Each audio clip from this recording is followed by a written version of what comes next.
At the very outset, I would like to offer my greetings to all of you. Let me first tell you what the topic I am going to discuss with you.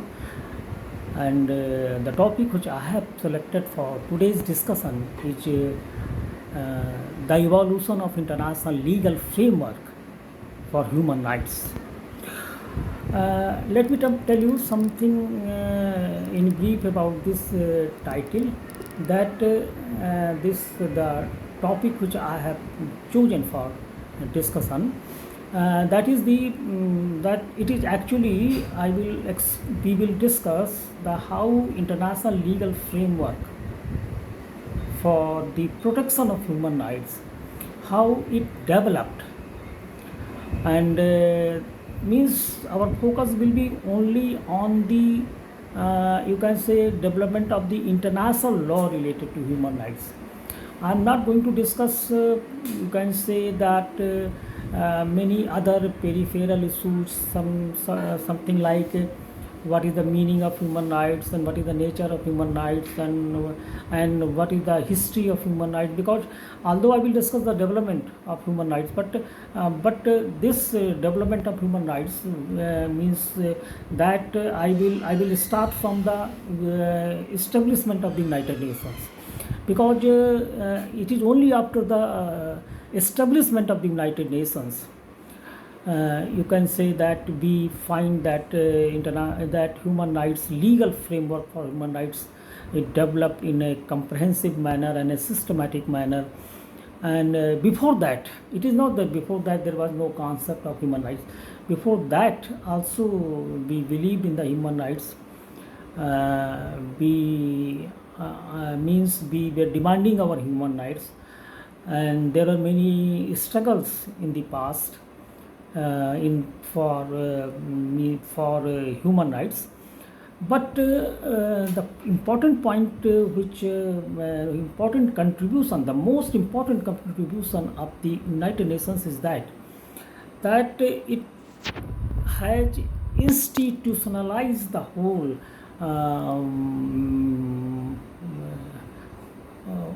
idea of human rights.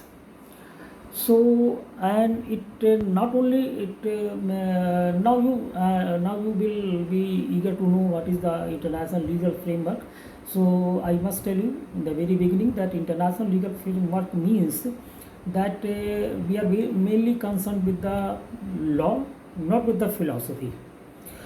As far as the philosophy is concerned, I already told you that that will be beyond the scope of my discussion, and as I want to be precise here, and I also want to limit my this discussion to around 1 hour or a little later than 1 hour.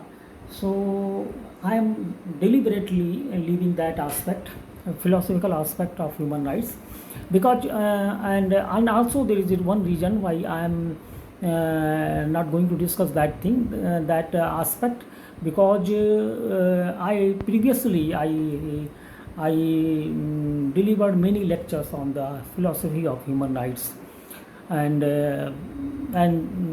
this aspect means the international legal framework, how it developed, and what are the international framework for the protection of human rights. This I have never discussed in the public meeting. Always I discuss this thing in the classroom. So that is why I decided to share my views to a large audience, and it is for this reason that I have chosen this topic. International legal framework for the protection of human rights suggests that this phrase suggests that we are going to talk about the you can say the international legal norms, international legal principles, international legal rules, which are putting obligations on the states.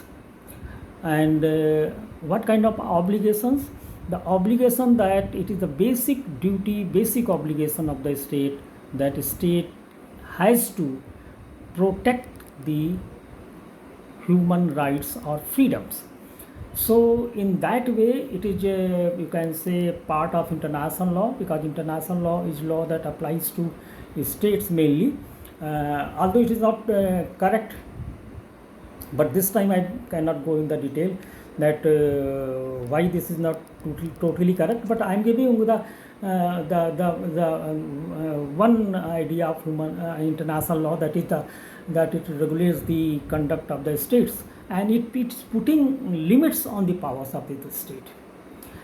This is the very purpose of having the human international law, because international defines that what in the community of, we are living in a community of states. So what are the powers of the states and what are the limitations? Whenever you discuss the power of any organization, it means that you are also discussing the limitation on that organization.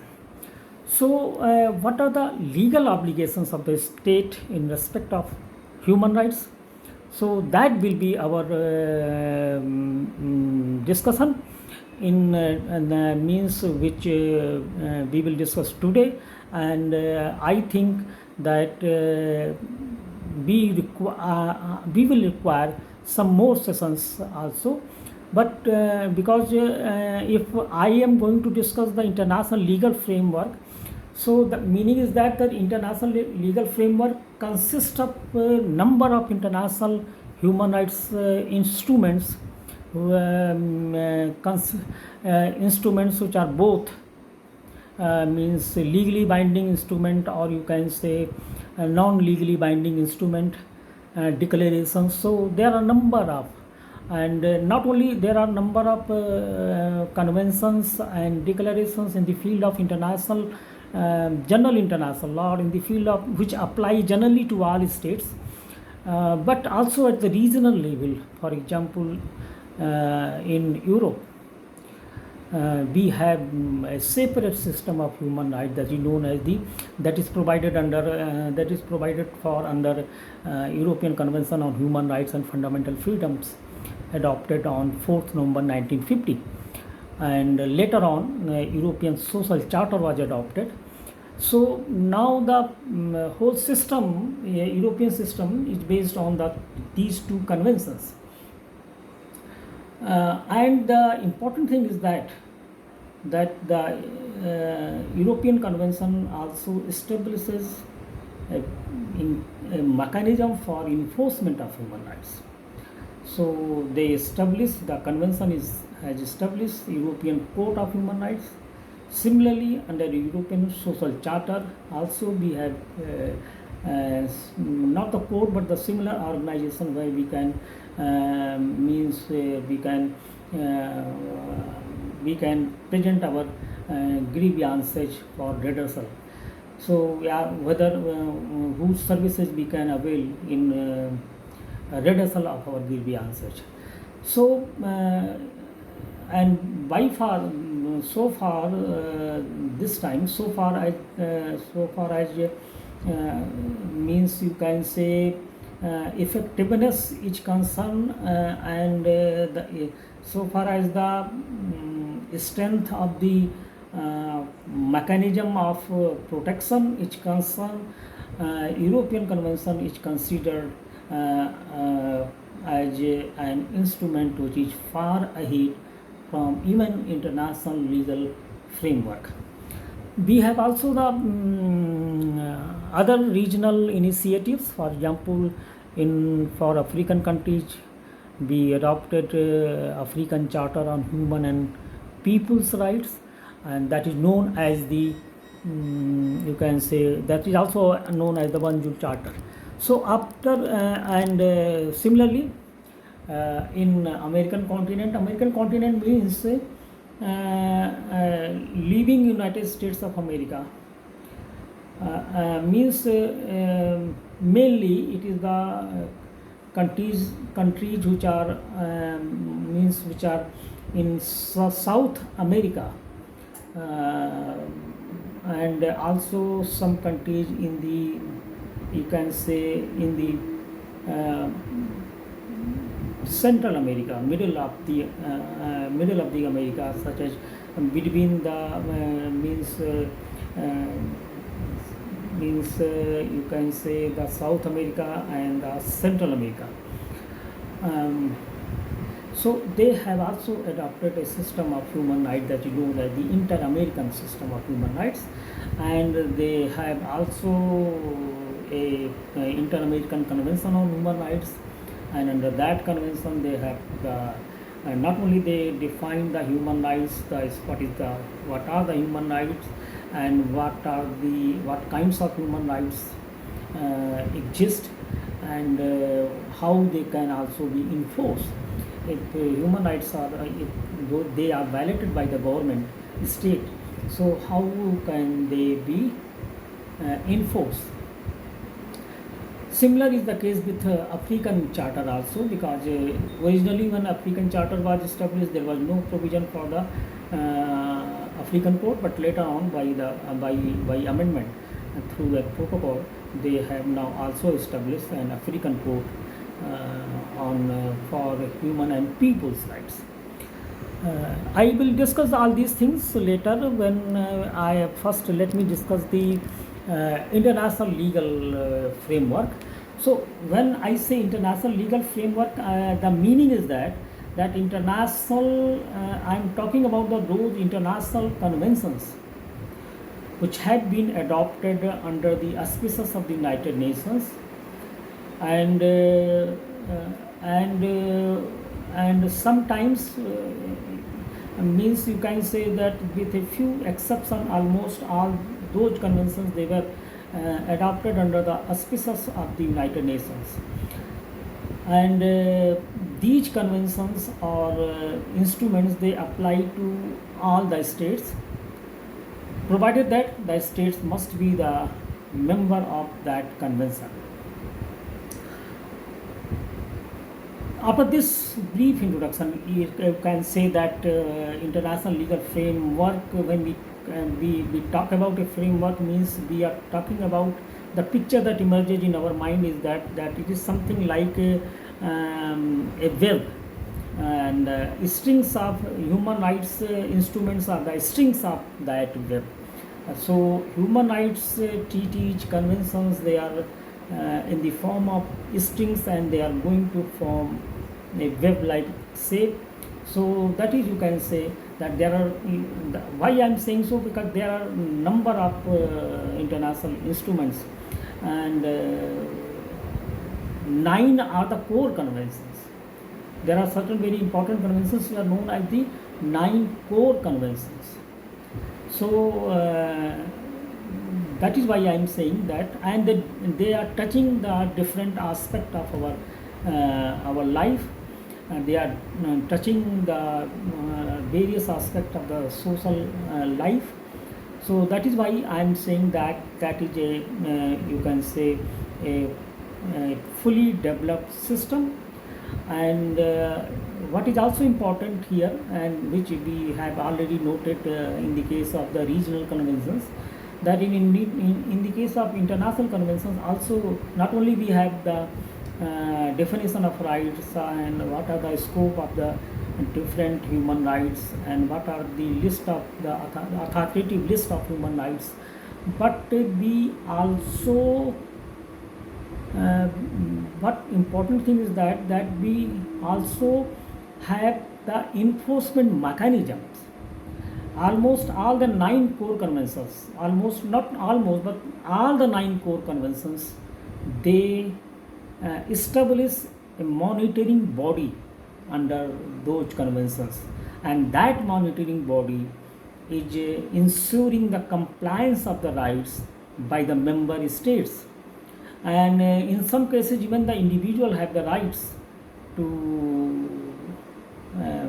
put a claim for the TT body, concerned TT body, even against his or her own state. So as it is happens in the case of European Court of Human Rights, or it happens in the case of American system and African system. So this is all about the, you can say, I am giving you the idea of the international legal regime. I am emphasizing this thing that it is a legal regime. Means why I am emphasizing this thing. One, the main reason behind that human rights are basically they are the moral rights, and they are accepted throughout the world as a moral obligations on the states. So, as I claim them not as a legal right, but we are claiming them that we are claiming them as they are moral rights. So, from that point of view, if we find some legal mechanism which is protecting the human rights or which is recognizing the human rights, then that is a very interesting development from the point of the human rights, or from the point of those who are those who are concerned with the human rights, those who are sensitizing the people about the human rights, and that not only that they are human rights, but they are also legally binding on the states, because human rights are mainly we claim human rights mainly against the state, although it is not true, wholly true. State, but still states are the main target. So under the human rights structure, what happens, that states are the protector of the human rights, and as well as states are the, you can say that they are also the target of human rights. But states are not the only target. Some similar organizations, some organizations which are comparable to states in you can say in terms of powers, means if the it means that any agency wherein the power is concentrated, and any agency which is having the political power, and which is and power is concentrated in the organization, and that it can be compared with the state. So that corporation, or for example multinational corporation, or some agencies of the state, instrumentalities of the state, and even private organizations, they are within the ambit of means human rights protection. And an individual means individual. In human rights we are emphasizing on the rights of the individuals. So an individual can put their claim, his claim. An individual can move those bodies, or can move the we can say the concerned international forum if its rights are violated, his or her rights are violated. For example, under the you can say among the nine core conventions, there is one very important convention, that is the International Covenant on Civil and Political Rights 1966, and International Covenant on Economic, Social and Cultural Rights, that was also adopted in 1966. Both the covenants were adopted on 16 December 1966, and they came into force in the first covenant, that is the International Covenant on Economic, Social and Cultural Rights, it came into force in 3rd January 1976, and the second one, ICCPR, that came into force on 23rd March 1976. So now the two main conventions on human rights means which are applicable to almost a greater part of the society of states, and a large number of states are parties to these two covenants. And these two covenants, they also established, they have established a body especially for the purpose of means enforcing the rights given in the conventions. So means international legal framework is not only about the definition of human rights. It is not only simply a catalog of human rights. because when they were adopted, so before that there was no authoritative list of human rights, that what is the authoritative list of human rights, whether human rights includes fundamental freedoms, or they includes freedoms, liberty, equality, idea of equality, or they also include a number of rights, and whether they and in the latest development, you can say in the last some a new development, and new developments which have taken place in the last you can say 50 years, that now we have come to recognize the solidarity rights or group rights of the people. And also there are some other categories of rights which are now under the process of being recognized.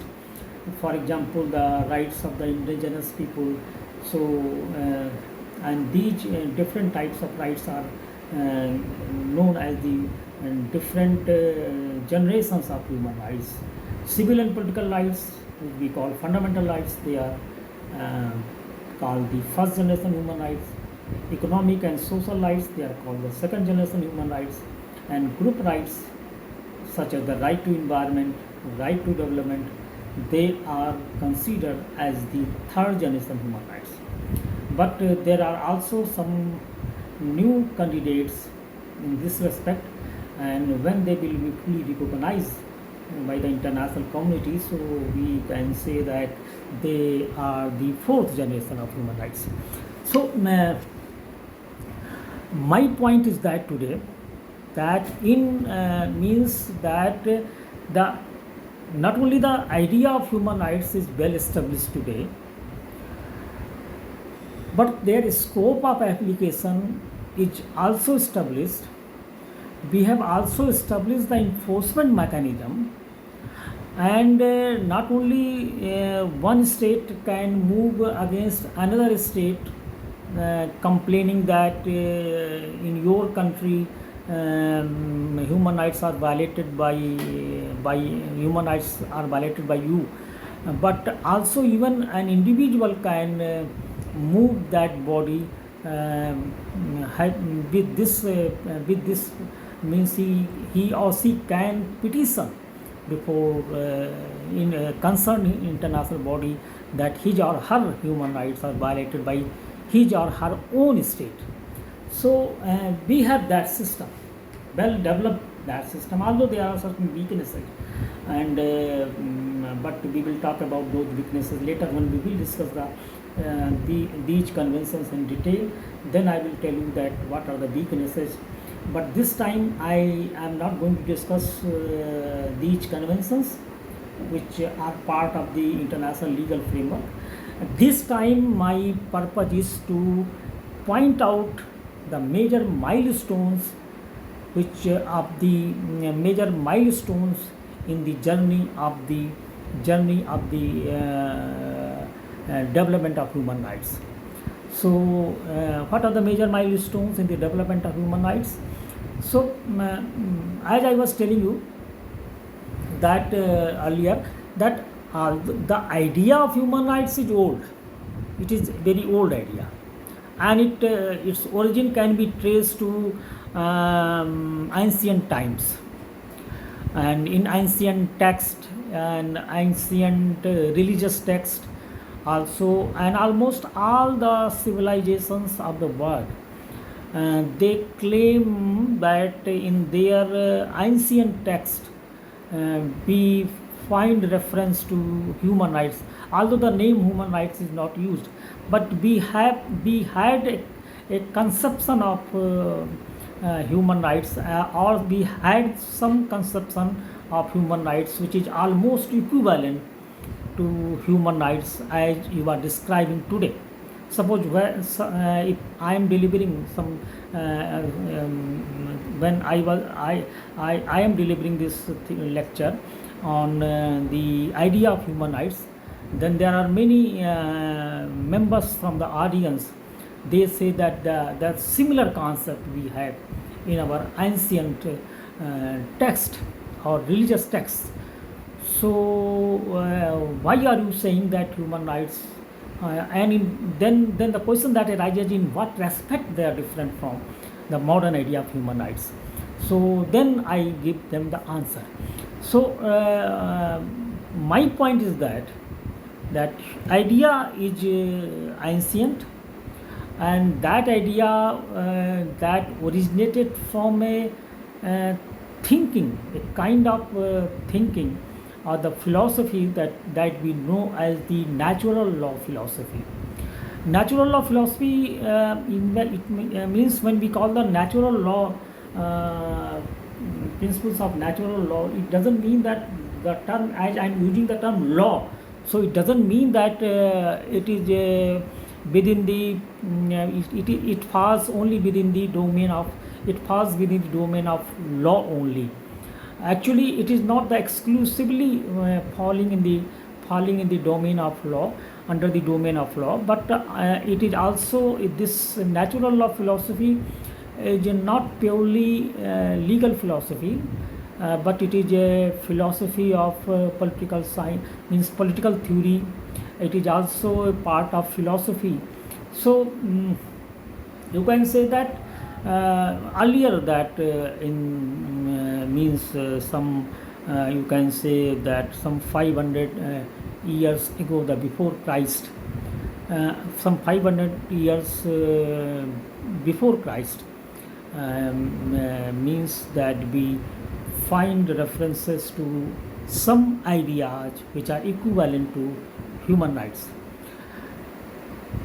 Especially I will refer here the two great civilizations or two great traditions, one the Greek law tradition and the Roman law tradition. Although I am not denying that in Hindu civilization, Hindu religious text, means we cannot find the ideas similar to human rights. In fact, it is claimed that human rights were available in ancient times also, and even the Muslim religion, and in Christian religion, every dominant religion, you can say that the almost all the religions, they are claiming that they had some idea of human rights, or something which was equivalent to human rights in their society from the very ancient time. So, but that is a different discussion, and why I'm means I prefer to take the name of two traditions, Greek law tradition and Roman law tradition. The reason is that the history which we have, means when we discuss the history of human rights, then we trace its origin to those thoughts, and means thoughts of the Greek philosophers and thoughts of the Roman philosophers. As far as the Greek philosophers are concerned, we are means there are certain names which are the household, means they are very popular. We all know that Plato was a great Greek scholar. We all know that Aristotle was a great scholar of that time. So its origin is traceable to the writings of Plato, writings of Aristotle, and also the Sophocles. So you can say that there be, but their idea of human rights was very different from the idea of human rights in which we understand human rights today.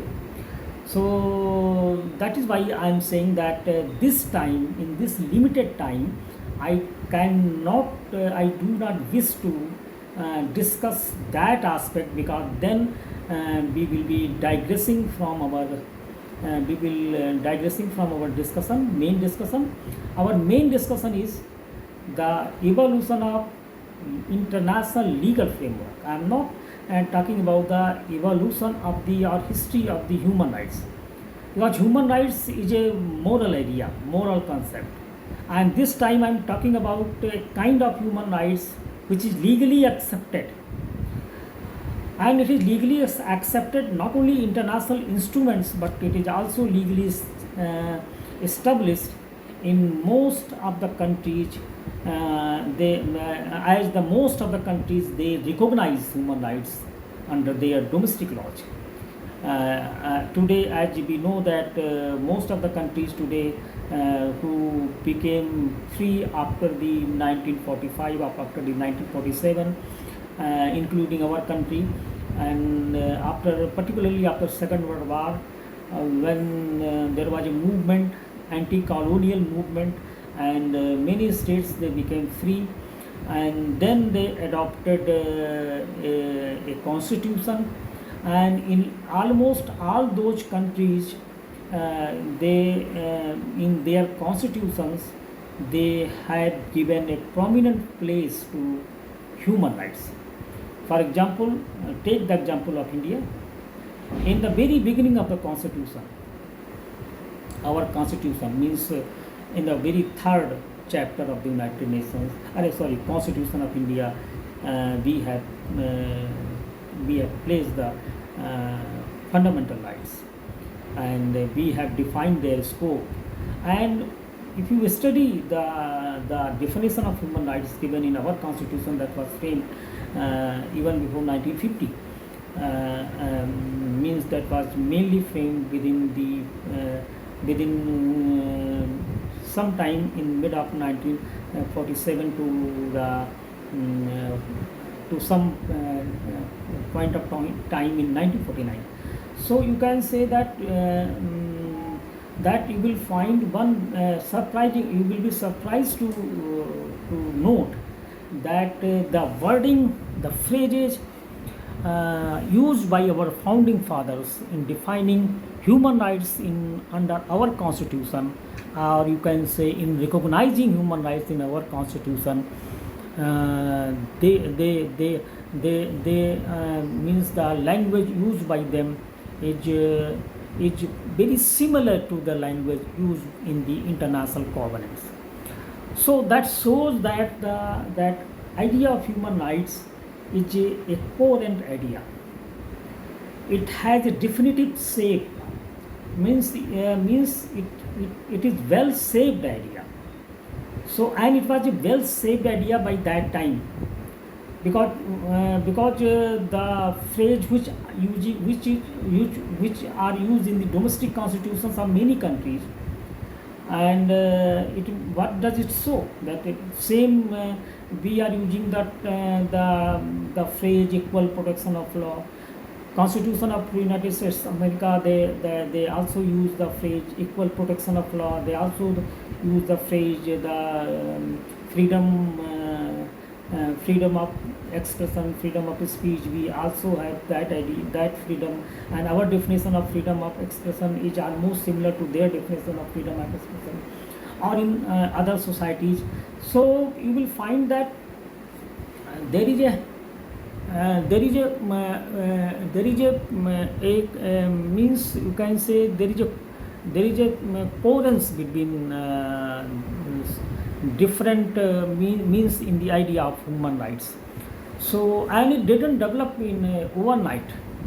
There is a history behind that. So this time I'm not going to discuss the history of human rights, but I'm going to discuss the history of the international legal framework for the protection of human rights. So it is for that purpose I am not going to discuss you can say the idea of human rights, and now I'm going to focus upon the how the work on developing the legal framework uh, began. So as I was telling you that it began mainly after the establishment of the United Nations.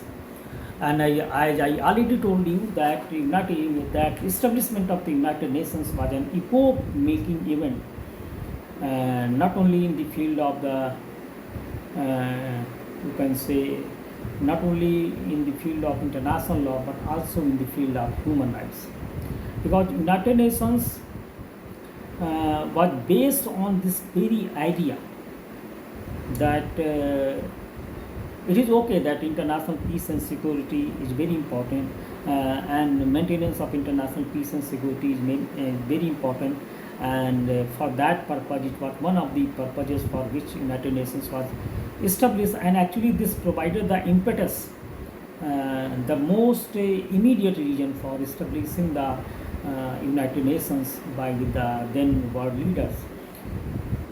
But it was also, its establishment is also based on the premise that we cannot achieve international peace and security. We cannot be successful in our in our endeavor, in our means in our mission, towards directed towards achieving international peace and security, or maintaining international peace and security, and we cannot imagine a society which is free from fear, and a society where people do not they are not living under the constant fear of a third world war, or some war like conditions. So they realize this thing, that this will be possible only when we are able to protect the human rights of the people, because violation of human rights has a connection with the maintenance of international peace and security. And this philosophy is not the philosophy, the philosophy that was this innovation in the idea was not the, you can say, not emerged at the time when United Nations developed. Actually, United Nations, even before the establishment of the United Nations, way back in 1999, I'm now taking back at the 1919, when in 1999 for the first time a political organization of states similar to United Nations was established in 1999. And background is that you already know that after First World War, United we established a political organization. For the first time we established a political organization that was known as the League of Nations.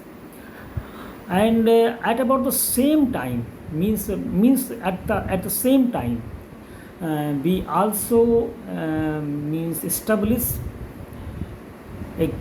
an organization which was not political organization, and that was the International Labour Organization. Actually, international constitution of the International Labour Organization, and you can say the covenant of the League of Nations. Covenant means constitution of the League of Nations.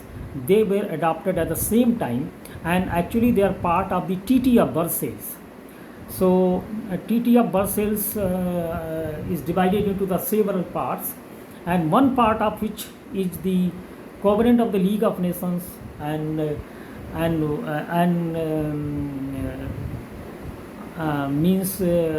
the constitution of the International Labour Organization is also a part of that Treaty of Versailles. Perhaps it is part 12th that contains the constitution of International Labour Organization. Important thing is that League of Nations was a political organization. International Labour Organizations was an economic and social organization, means devoted for, it was fully devoted for the improvement of the conditions of laborers and workers throughout the world. So you see that as our means, when ILO was devoted to this mission for the welfare of the workers, welfare of the laborers throughout the world. So and at the same time a political organization was also established. So why that happened? That happened because that time when those who were involved in the treaty making process, Versailles Treaty, means the leaders of the victors countries and leaders of the countries which lost the battle in the First World War, they thought that both means international peace and security and the economic, social, and issues related to economic, social, and humanitarian character, they need also to be addressed, because they foresaw this thing. Even they that unless because unless we address the problem of inequality, poverty, that we cannot imagine the maintaining everlasting peace in international community. So if the international community wishes to have a peaceful community, it wants to become a peaceful community where all the states are living peacefully, then it is necessary that all the nations should cooperate internationally to establish those conditions under which you can say to promote those conditions, or to establish those conditions under which the economic and social inequality can be addressed. And that was one reason for establishing the International Labour Organization at that time. And you know that International Labour Organization is one of the specialized agencies of the United Nations. When United Nations was established, then there was a ILO became the specialized agencies. And as you know about as far as the specialized agencies, we know that there are a number of specialized agencies. Some you can say 16 or 17 specialized agencies, and regarding them I will discuss at some other means. This is not the time to discuss them. This is not the right time. So I am just telling you that ILO is a specialized agency. So if you look at it is a very interesting point which I am going to make, that if you look at the constitution of International Labour Organization that was amended by the Philadelphia Declaration of 1944 also, that you will find some very inspiring statements and some very powerful statements, and which are true even today. The means you that surprisingly the ILO, constitution of ILO, is using the term social justice, and it says that unless we achieve social justice, we cannot achieve peace. And it also says that unless we address the problem of poverty, we cannot think about a lasting peace in the international community. And also it says one very important thing, the phrase which we often use, that poverty anywhere is the threat to prosperity everywhere. So even those who are interested in maintaining their prosperity, they should be generous enough to come forward for the help.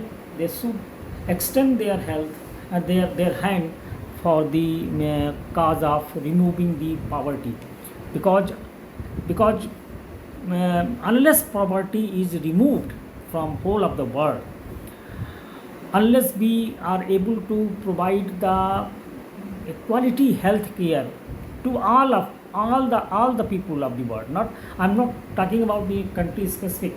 I'm not discussing this thing in a particular context of the country, but throughout the world, unless we are able to provide a quality education, quality system of healthcare to all, and if not all, so you can say on the basis of equality, or in the basis of even even on the basis of means there is the equitable if you cannot give them the equal facility, it is never claimed that you give them equal facility as we have in the developed countries, but at least one thing which is insisted by the theory of justice, that in respect of the merit good, at least, or what you call the social goods, there should be the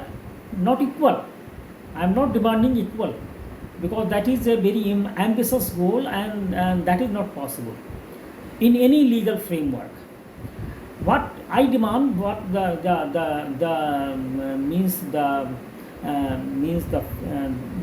scholars who are devoted to the study of justice, they say that at least that there should be the equitable distribution of you can say the merit goods or the primary goods or the social goods. For example, healthcare is a merit good, and there is a scarcity of this healthcare healthcare, or for example, suppose today we are facing the problem of the shortage of vaccination and the shortage of the dose of vaccines in most part of the world. Only a few countries, European countries or United States of America, they had the sufficient stock, you can say. But most of the countries in the Africa, South America, you can say, they do not have sufficient vaccines, and even you cannot call it sufficient. Even they do not have even the minimum stock, the minimum stock which is very necessary for their health workers and their frontline workers. Even they are not able to vaccinate their health workers, and those who in some countries those who vaccinated their health workers with the first dose, they are not able to provide them the second dose, and this disparity is existing in today's world, which we call the United Nations. So the means you can say, and when the certain countries which were facing the problem of shortage of vaccine in their own country, so they also stopped exporting the vaccine. For example, India is initially India contributed to the program of WHO related to the free vaccination in the poor countries. So for that purpose, India donated you can say some 10 million doses to that facility which is known as the COVAX. But when we began to face the problem related to the production of vaccine in our country, then we stopped that no, we will not export. This time we cannot afford to export because we now do not have the sufficient number of vaccine. But there are certain countries which have the you can say enough vaccines. For example, United States of America, the countries of Europe, particularly Western countries, developed countries, the countries which are member of the European Union, they have the enough vaccine. And now they have agreed slowly and gradually that they should donate the vaccines to the poor countries. There are certain countries that is not time to discuss this aspect, but I can say you that there are certain countries where even vaccination has not started yet. So that is the reason that we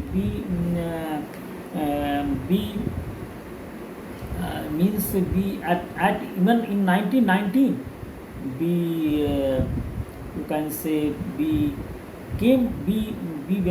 recognized this thing, the linkage between the economic and social justice, you can say justice and the peace. Unless justice is done, you cannot maintain international peace and security. And it is this idea on which United Nations is based. Because if you look at the provisions of the United, and here I am telling you one very important point, that United Nations is the first international instrument, official instrument, you can say, Charter of the United Nations. Charter means the Constitution of the United Nations. Sometimes we charter term is used for referring the Constitution, and Constitution is not the sole prerogative of a state. Not only states have constitution, even international organizations, they also have their constitutions. And they sometimes they refer their constitutions as a covenant, sometimes they refer as charter, sometimes they refer it as simply as a constitution. So the term constitution is not limited to the to some you can say some rules which are applying to the you can say which applying to the relationship between state and the individuals living in the territory of that state. So in the when United Nations Charter was adopted in June 1945, and it came into force on 24th October 1945. That is why we know, you can say, this means 24th October is celebrated throughout the world as the United Nations Day. So now you see that what I was telling you, let me continue that United Nations is the first official instrument where we find references to human rights, and where we for the first time we notice the term human rights. Before that, human rights, although idea of human rights was means had taken a different shape, but still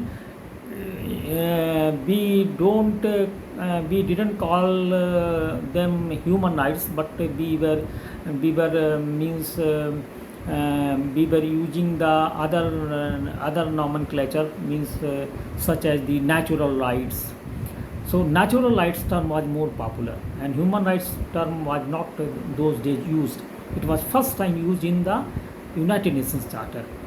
Although the term human rights, I am not saying that the term human rights we cannot find in non-official instrument, means such as in the private work of some scholars, they have used the term human rights. But as far as the official document is concerned, this term was first of all used in the United Nations Charter. Even League of Nations does not refer to human rights, although they have certain provisions related to human rights, protection of human rights, especially when they establish the system of mandate. So the countries which bear means under whose supervision, means whose duty was to administer the people of the mandate, means under which the mandates were placed. So they were duty bound to protect the rights of the people. But there is also term human rights is not used. So United Nations is very important contribution of United Nations, that it contains several references to human rights, and I can say on the basis of my idea of international law and human rights, and which the subject with which I am involved in the subject for the last you can say 25 years of teaching almost. I'm going to complete almost 25 years teaching, and even since then I'm involved in international law, human rights, international environmental law, means all the aspects, international trade law, all these aspects of international law. And even also when I was studying, means undertaking the course on means LLM course, there I did my specialization in international law. My PhD is in international law. So I am emotionally, as well as I have extensive. Although it will be exaggeration, you can think that I am exaggerating, but honestly, I am telling you that I have read much literature, important literature on the international law and human rights. So, what I can say today, that international law, that United Nations is devoted to for achieving two main purposes. One purpose obviously is the maintenance of international peace and security, and the second purpose, which was given equal emphasis in the charter, that is the promoting respect for human rights. So promoting respect or promoting universal respect for and observance of human rights, that was one objective, that was one of the two objectives, main objectives of the United Nations. You say how? Look at the provisions of the United Nations Charter. Here I am going to refer to you certain provisions of the United Nations Charter which mention human rights and which refer to human rights. For example, even the very preamble of the United Nations Charter, that began with these words, that we the people of the United Nations, determined to save succeeding generations from the scourge of war, which twice in our lifetime has brought untold sorrow to mankind, and to reaffirm faith in fundamental human rights and freedoms for all, without any distinction as to religion, religion, language, and sex. So the charter, means the first paragraph of the charter means when it says that the purpose of the United Nations be the peoples of the United Nations are determined for one purpose, is that we want to save the coming generation from the that scourge of war which we faced, and we don't want that future generation should face that kind of situation. And the second thing, immediately after that, in the next paragraph it says, and to reaffirm faith in fundamental human rights, in the dignity and worth of human person, in the rights of men and women, and the rights of nations, large, whether they are large or small. So you can say and if you look at the third paragraph and fourth paragraph, they also, their language is something like that. They also capture this idea that the duty of the United Nations, the main purpose of the United Nations is to promote equality, promote means human rights, and promoting the international cooperation for the purpose of establishing a legal framework for human rights. So means there are four paragraphs in the United Nations Charter. The first four paragraphs, which are important because that is the, you can say, that is the operating part of the United Nations Charter. And in those four graphs, last three paragraphs are devoted to the subject of human rights. Then comes Article 1. Article 1 of the United Nations Charter deals with the purposes of the United Nations. It has four paragraphs divided into.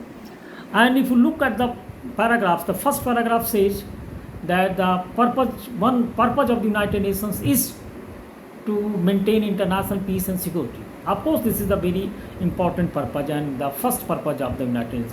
But the second paragraph says that the purpose of the United Nations is to promote respect for human rights and fundamental freedoms for all, without distinction to race, sex, language, or religion. So now you see that here again the emphasis is that one of the main objectives for which United Nations was established was to promote the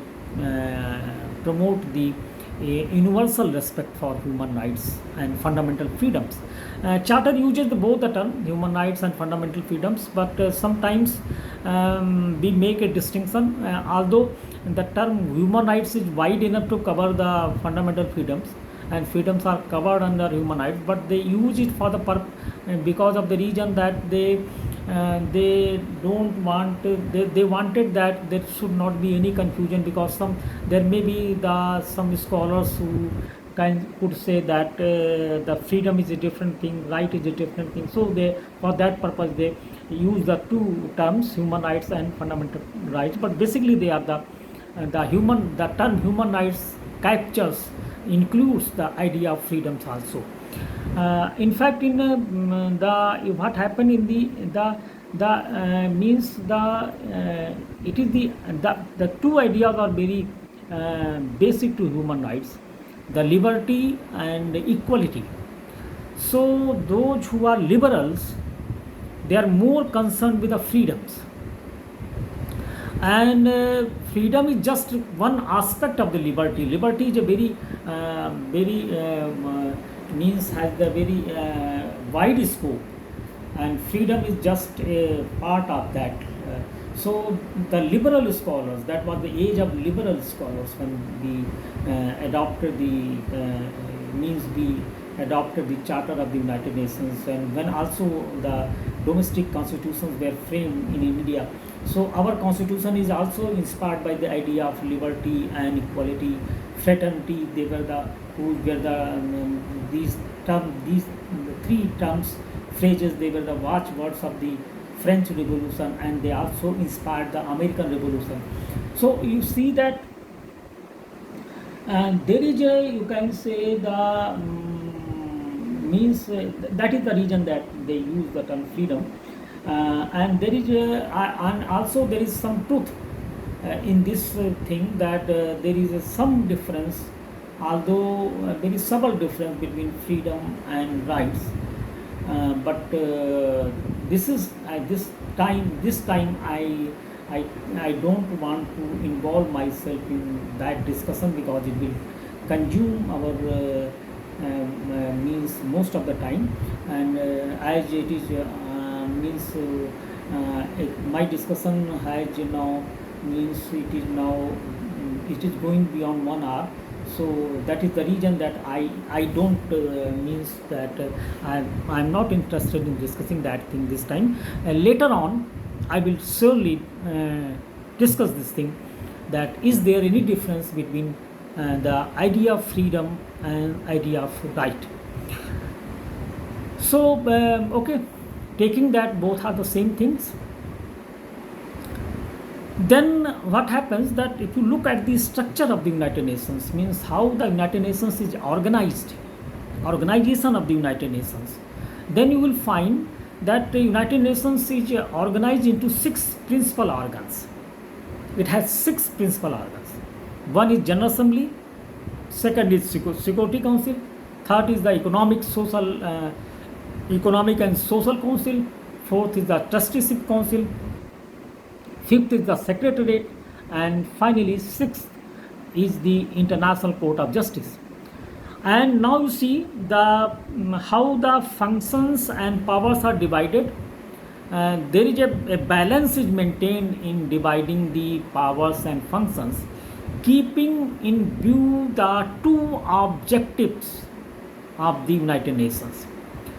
For example, General Assembly, they established General Assembly, and as a General Assembly has been given almost given the power in respect of all the subjects, whether it is international peace and security, whether it is about the human rights, or whether it is about some other humanitarian problem.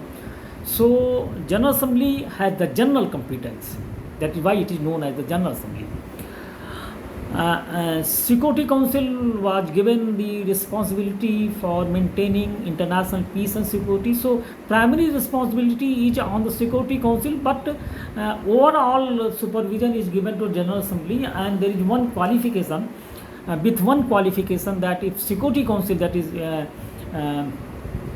mentioned in Article 12 of the Charter, that if the Security Council is seized of any matter, then General Assembly will not make any recommendation. But when Security Council is not working, suppose it has means the matter of a situation which has threatened the international peace and security, that was not means put on the agenda of the Security Council, then General Assembly is free to discuss it and to take appropriate actions. And in the past, it was means at many times General Assembly means use this power. So because when Security Council became, you can say, was not able to take any action because of the differences between the 5 permanent members, so it was not able to take decision. So at that time, General Assembly took the actions. Then there is a third organ, main organ, principal organ, Economic and Social Council.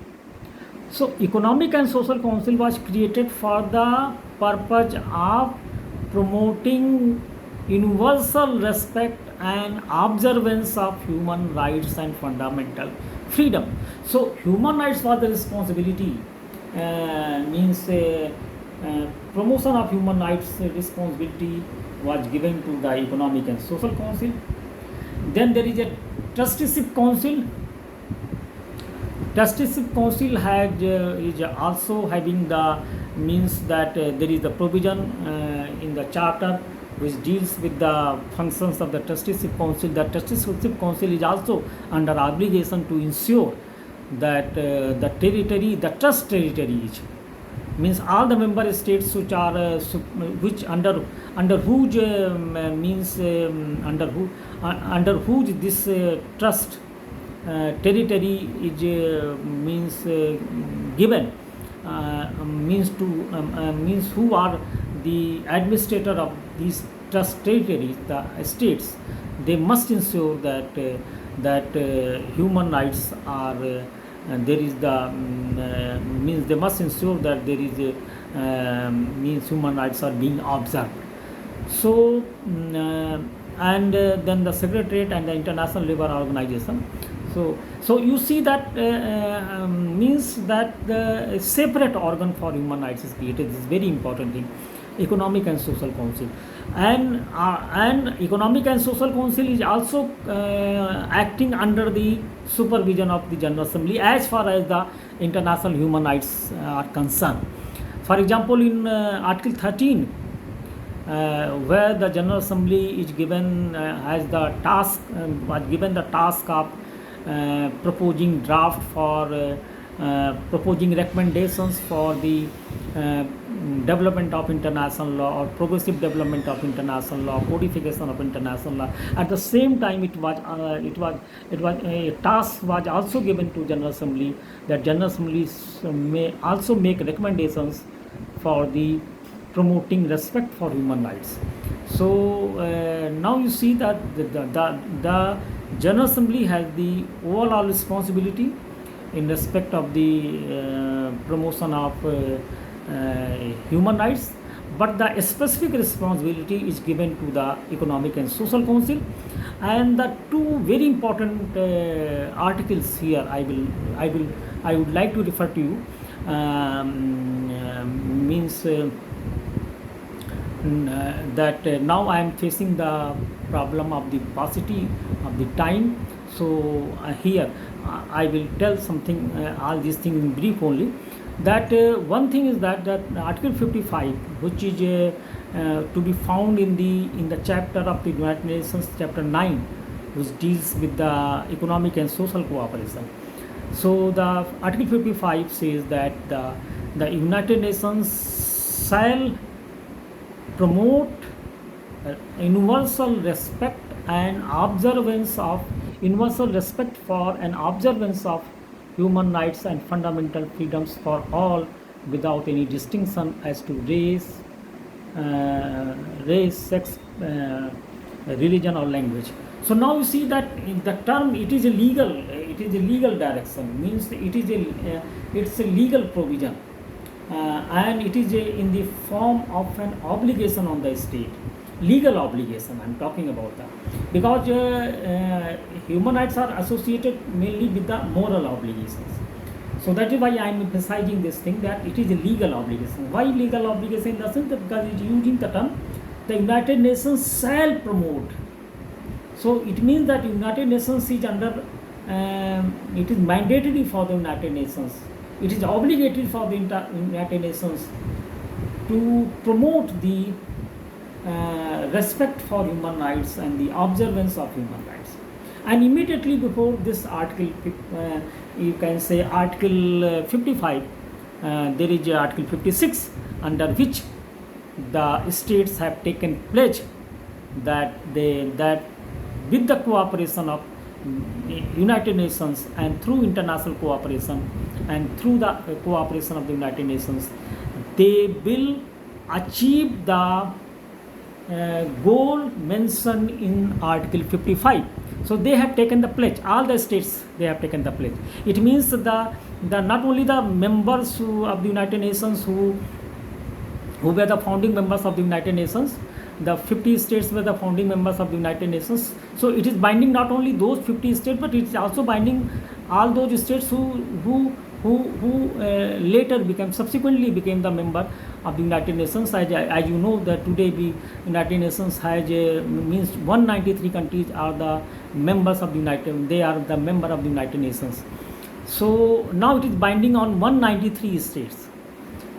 So and one interesting thing I can tell you here, that India was the founding member of the United Nations. Although when United Nations Charter was adopted in 1945, 26 June 1945, it was adopted. That time India was not free. That time India was not independent. And even more interesting is the fact which I am going to tell you, that the way back in 1919 when League of Nations was established, then also India was the founding member of the League of Nations, and India was also the founding member of the International Labour Organization in 1919 when India was not free. And at about the same time, as you know, that in many sports events India was representing as a country. As you know, that in Olympic India was very popular country from the point of view of the one game, hockey, and we won several medals on in that sport related means hockey. So you can say that and in Olympic, when India was representing, so India was representing as an independent capacity, not as the part of the British colony. That is very interesting thing. Why? What was the reason?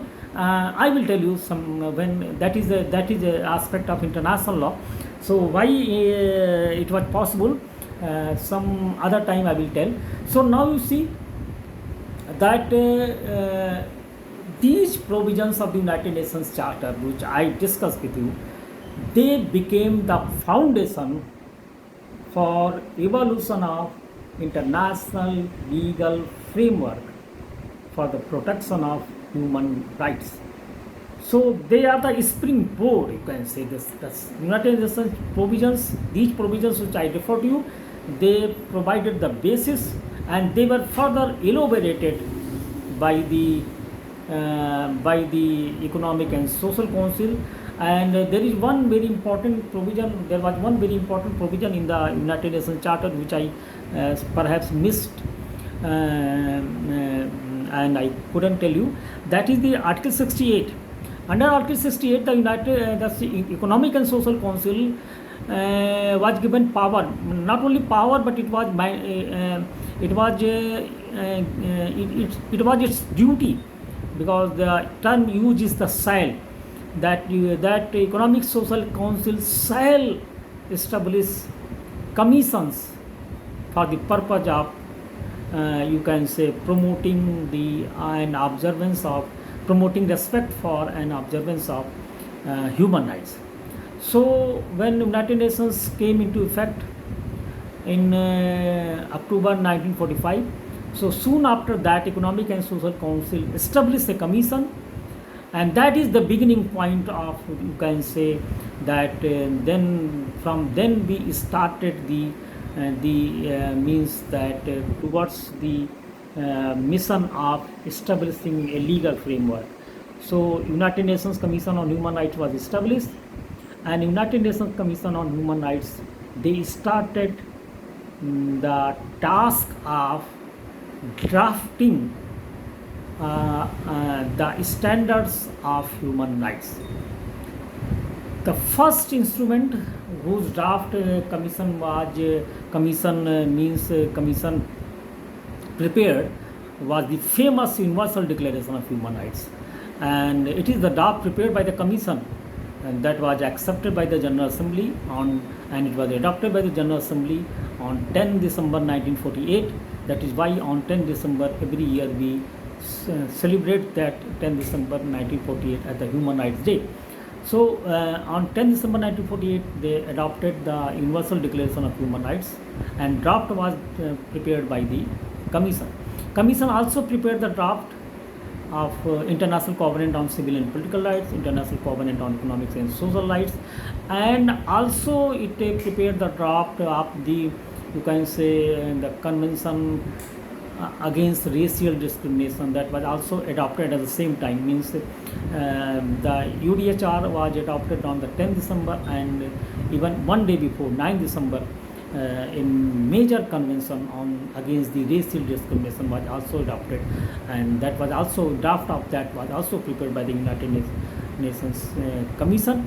And United Nations Commission was working until in 2006 it was replaced by the Human Rights Council. Why it was replaced by Human Rights Council, and means what is the difference in approach of Human Rights Council and Human Rights Commission? This is not the time to discuss that. If we will have the time in future, then I will have the time, then means spare time for this purpose, then I will explain that why this Human Rights Council was established in place of Commission. Actually Commission was working very well, and it prepared that almost means major part of this legal framework that was done by the Commission. So but why it was replaced by Human Rights Council? There are certain regions the discussion of which is beyond the scope of our discussion, our topic which I have chosen for today's deliberation. So I am not going to involve in that discussion. So when Commission was established, so first task is undertook was the task of standard setting. Standard setting means that you are framing the standards. You are not framing the law. You are not making the law, right? Because Commission is not the law making agency. It is not the Parliament. It is just framing the standard, defining the human rights, defining the precise scope of application, and also defining the limits which could be imposed on the human rights, because except a few human rights, you can say one or two, most all the human rights they means the restrictions can be imposed on the human rights. So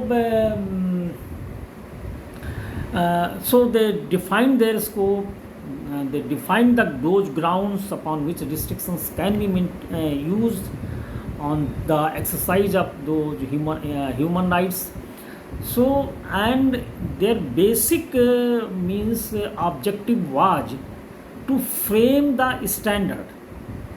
Standard means that standard is something like norm of behavior.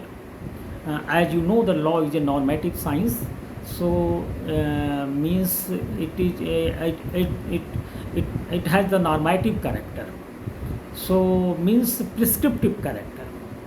So they prescribe a standard. That this is the prescription, standard prescription, and all the states are advised to achieve that standard. Okay, it is it is almost impossible to acquire that to achieve that level in overnight. So, but attempt was made by the commission to frame the standards of human rights. And because that time there was even the idea of human rights was not, although it would it acquired the shape, but there was very there was very means there was so much controversy, and even today there is controversy that whether human rights are universal rights or not, whether they are relative rights or not. But whenever I discuss this means aspect of human rights, means nature of human rights, I always told that human rights are universal rights, and I believe in this idea that human rights are universal rights, and that is also reflected from the very term used in the Universal Declaration of Human Rights. And as Universal Declaration of Human Rights claims in the very first article that no, sorry, in the preamble, that these are the common standards of achievement by all nations and by all peoples. So you see that there are common standards of achievement, means they are not the law, they are not legally binding on the states, but an standard as a model. As a model, we have given a standard, and we are encouraging the states to adopt that or to achieve to that level. There is no compulsion. The only thing is that there is a moral force before that declaration, and that declaration at that time was signed by means 48 states in means unanimously it was adopted, you can say. 48 states voted in favor, and some 8 states they abstained, but there was no state which voted against it. So that time there were 56 states were member of the United Nations. So India was also one of them, and the draft was prepared by the Commission, United Nations Commission, and the Commission was chaired by one famous very famous personality of that time, Mrs. Roosevelt, who was the wife of the then President of United States of America, Roosevelt, Mr. Roosevelt. So Mrs. Roosevelt was the very instrumental, and her role was very important in framing the standards of human rights. And Universal Declaration of Human Rights is the first international instrument which for the first time defined the several kinds of human rights. That is, what is the meaning of right to life, what is the meaning of right to liberty, what is the meaning of the right we have the right against torture, we have the right against slavery. So what is the means freedom of expression. So all these rights, they even economic and social rights also, right to education, right to property, right to health, right to social security, right to education, right to work, they mention all these rights. So then after that declaration, adoption of that declaration, we came to know that this is an authoritative list of human rights. Here there are a few points which I would like to make, and then I will finish my discussion, and then we will continue tomorrow from this place. That one or two more interesting point I would like to make, that Universal Declaration of Human Rights, when it was adopted at a common standard of achievement for all nations and all peoples. So it was intended to be non-binding. Why it was intended to be non-binding?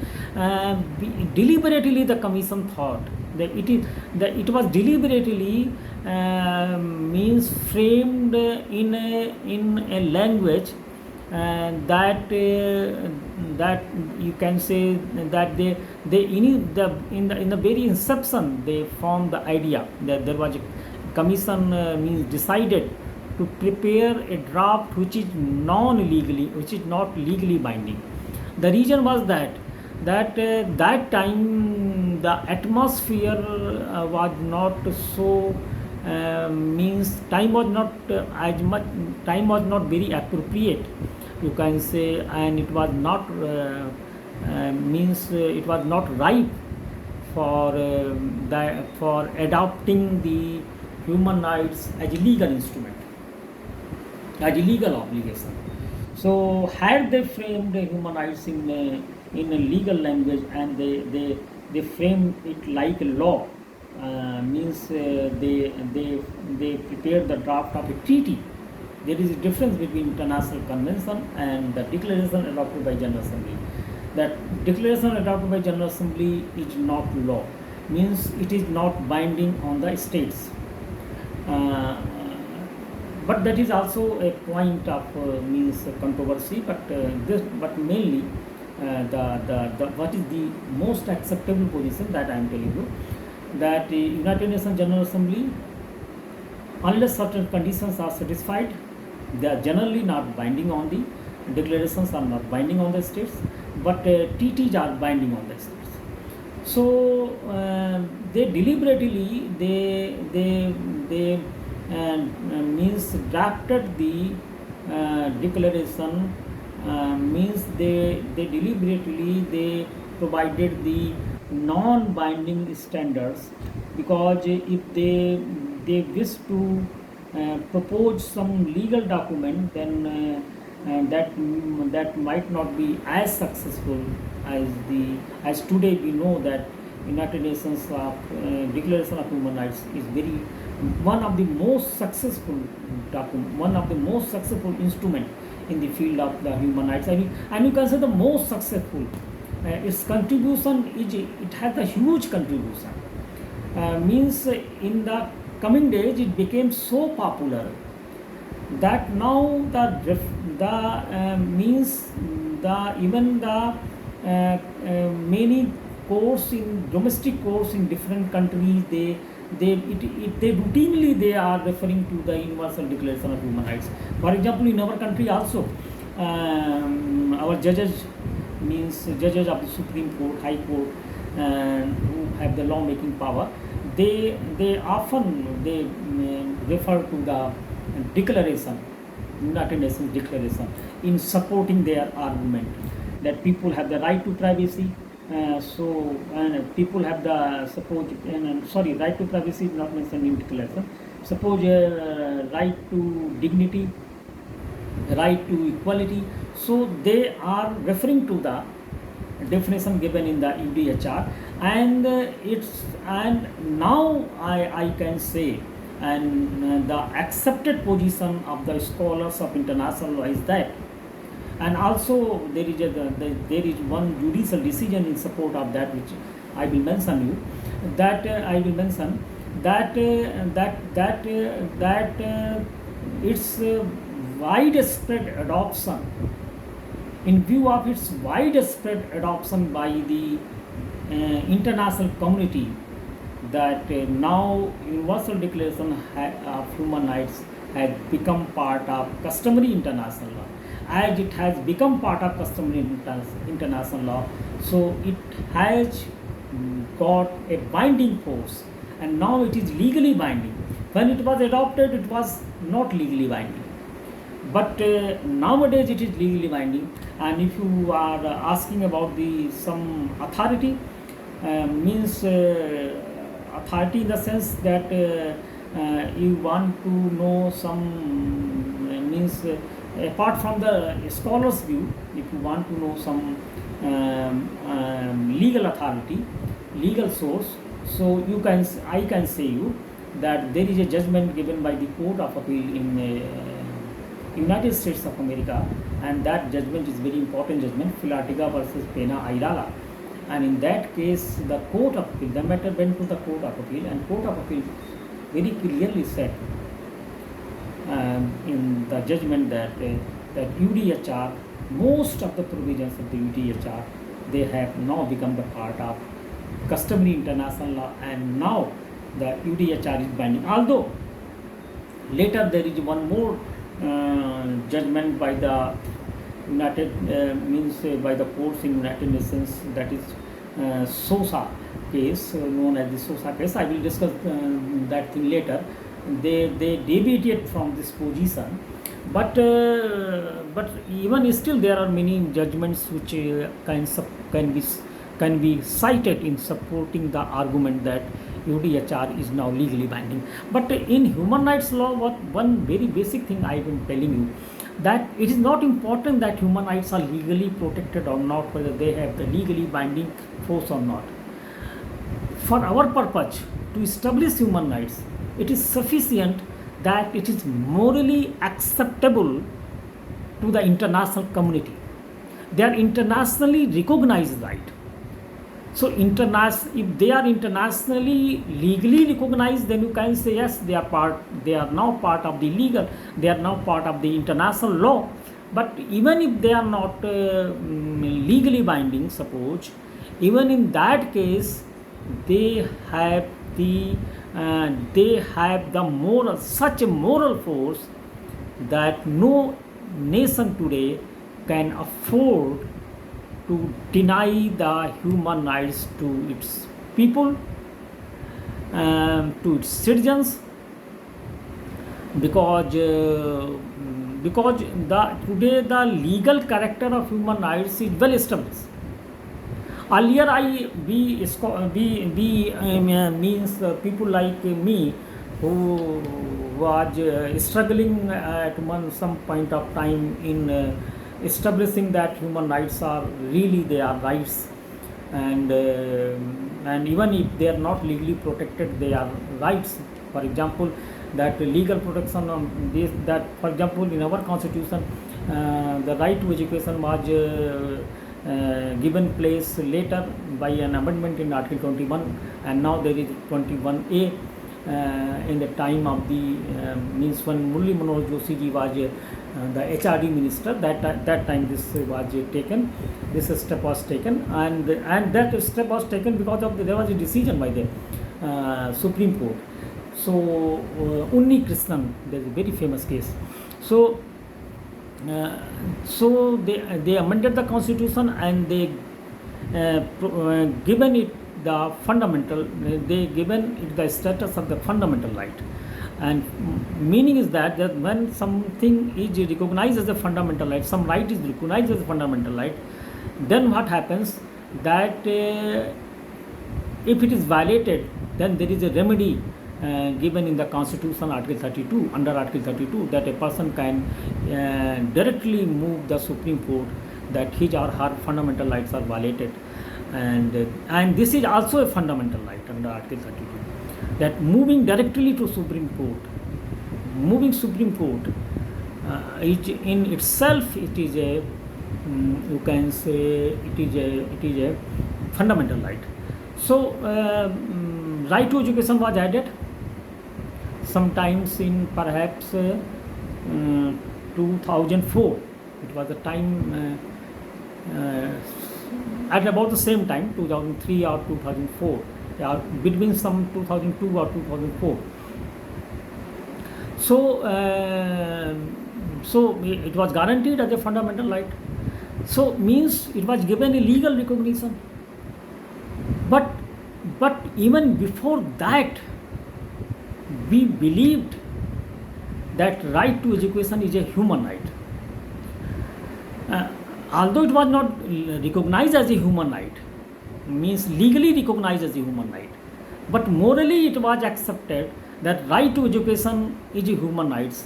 And means before that, when I was teaching this thing, economic and social rights in the classroom, in classroom discussion in LLM and or LLB, wherever I was teaching this human rights, then I was saying this thing that right to education is a human right. Then I face the questions like that, but it is not legally binding. It is placed in the means part 4 of the constitution, which is about the directive principles of the state policy, and means it is not clearly mentioned in any of the article of the United Nations that people have the right to education. So how can you say that right to education is human rights? Similarly, they talk about the, when I was saying that even much before, even some 15 16 year ago, yeah, or even you can say that 2 decades ago, when I was saying that right to health is also a human right, then again I was countered.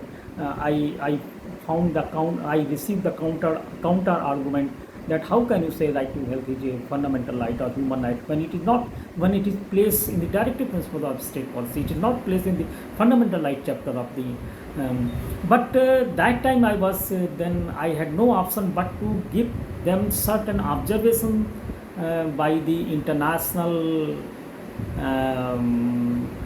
bodies, and there are international means bodies who are monitoring the different international conventions, and on the basis of their views I tried to establish this thing that although morally, but we have to accept, it is established that right to health, right to education, these are our fundamental, these are our human rights.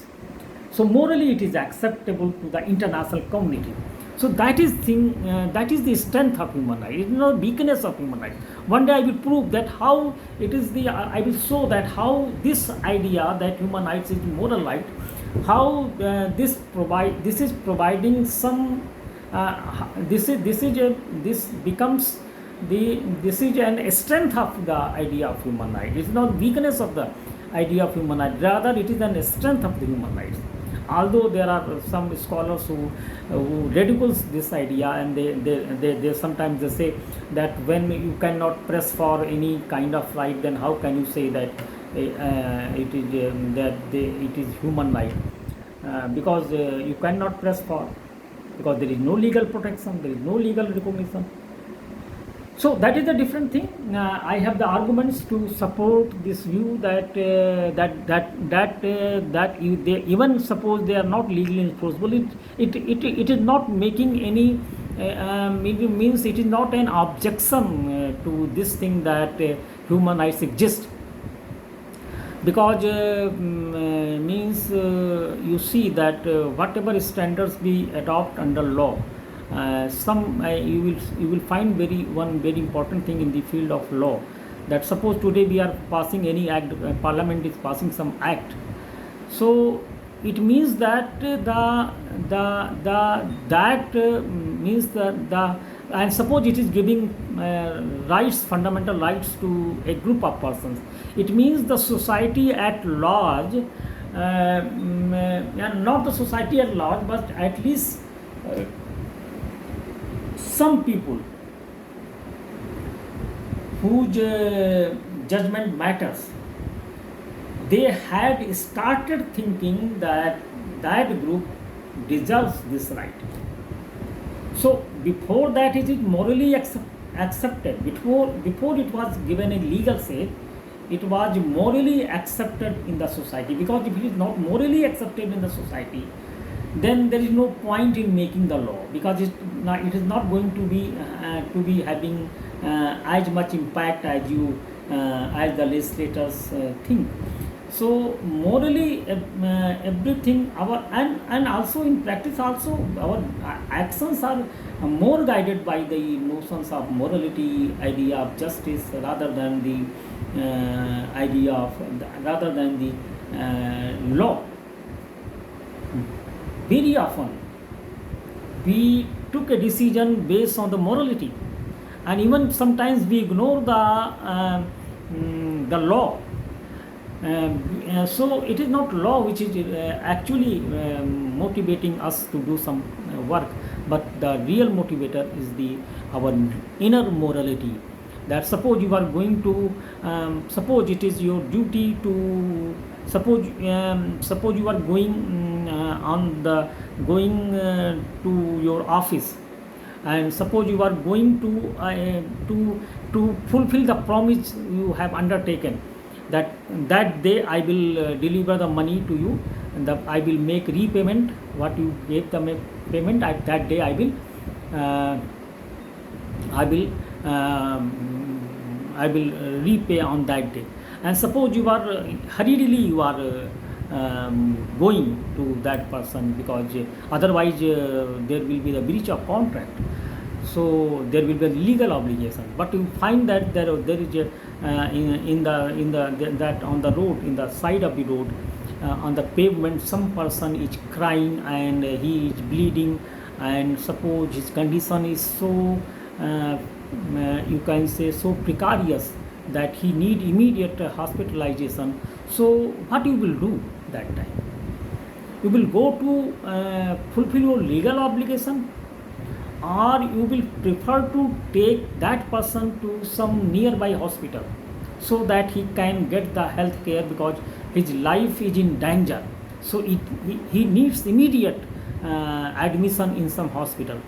So most people, I think what I think, that I'm not talking about me, but as far as I can say with certainty that most of us, they will prefer to take him to a nearest hospital for his admission, for so that he should be given the immediate treatment, and they will prefer to break the promise, that they will decide that okay, no problem, today I cannot hand over the money to me, I will hand over the money to tomorrow, although it will be a breach of contract, although I am breaching my legal obligation, but I fulfilled my moral obligation. So that is sometimes means there are many theories, and on that the basis of that I can establish this thing. I can show you that moral rights are not means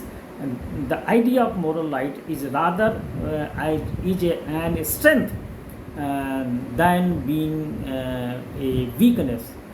Far from being a weakness, it is rather the strength of the idea of human rights, that it is a moral rights.